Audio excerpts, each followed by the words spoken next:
for WebiWave, my brand new webinar service. I don't say this lightly, but it does sound kind of hypey, so let me go ahead and explain after I say it. Now, WebiWave is going to change how webinars are done.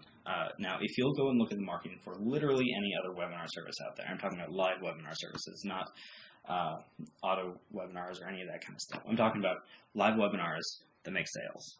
But anyway, if you go look at any of the other live webinar services out there, look at their marketing, you're going to find out they are all built for people to hold meetings. They're not built to make sales. And the fact that, they are really difficult to use, and there is a lot of dissatisfaction in the market out there. Go look up anything about GoToWebinar, go into any of the big Facebook groups, and you'll see people again and again and again posting about issue after issue after issue with these services, because they're not built for us. They're built for people who are corporate, people who sit in their office all day. When we use webinars, all we're doing is using them to sell. We need a simple solution. And this is a service that people are going to want to get in. People are paying $400+ a month for, tiny little rooms on GoToWebinar. I could go on and on and on about the problems with all these other services, but instead, why don't I just show you what WebiWave does best? Sell. So this is what people see when they first go to the webinar page. So for now, I have not started the webinar, so this is what they see. The training hasn't started yet, please. So all web-based, you don't have to worry about anything, completely hosted on, everything's taken care of on my end. All you have to do is fill in some fields, and that's it. So the page that you're creating, when it's created, it's spit out and it's being hosted on the purchaser hosting, or where's the hosting? It's hosted on WebiWave.com. Ah, interesting. This here you see we've got another field for the embed code.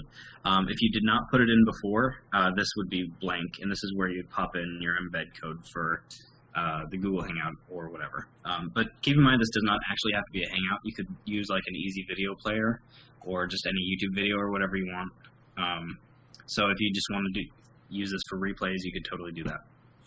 Chris, let me ask you a question. Is the video replay box that you have there, is that resizable, or is that just a standard fit? It's resizable. It's resizable as far as programming goes, but I don't have it built to resize. The way I have it built right now is it just fits the width of this white box that I got here. Okay. However, if I were to make the box bigger or smaller, it would fit whatever. But I think the biggest thing, and one of the issues I've always had with GoToWebinar and stuff like that, is the fact that they don't let you send your users directly to the Buy Now page or whatever. Which I was never a huge fan of. They have to go and type in the URL or whatever. Right. That's not the case here. Watch this. So you can decide exactly when to drop that button. Like it's exactly. A click of a button. You don't have to program or time anything. You can just go, blip, there it is. Exactly. And I was just wondering, when you hit, your call to action, your buy button, people are going to have to scroll down. They're not going to actually see it just like pop in.